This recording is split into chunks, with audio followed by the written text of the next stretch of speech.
Imagine a world where the integrity of your medical products is compromised. The consequences could be dire. But there's a way to ensure safety and quality. Welcome to the Essential Guide on Good Storage and Distribution Practices for Medical Products. This is your blueprint for maintaining the highest standards. Storage and distribution are critical activities in the supply chain management of medical products. Various entities are responsible for handling these products. Medical products face numerous risks at different stages, from purchasing to transportation.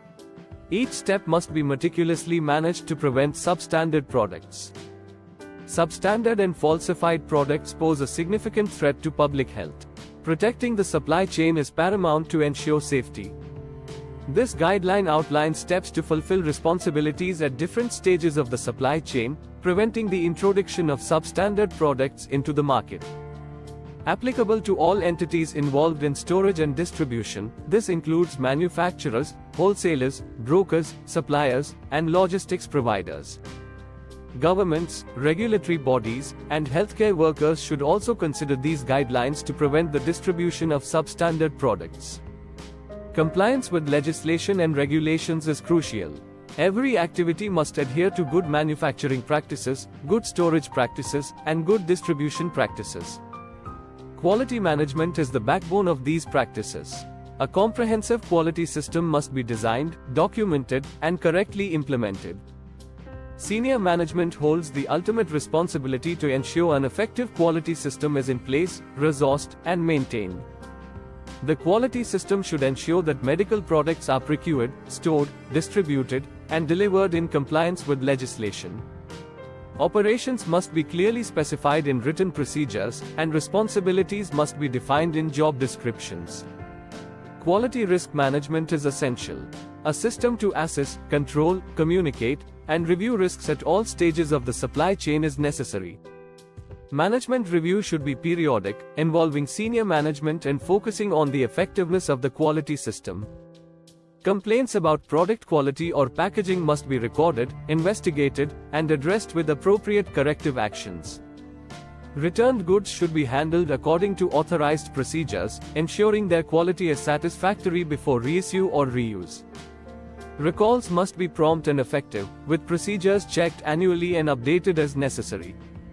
Self-inspections should monitor compliance with SOPs, regulations, and guidelines, ensuring continuous improvement.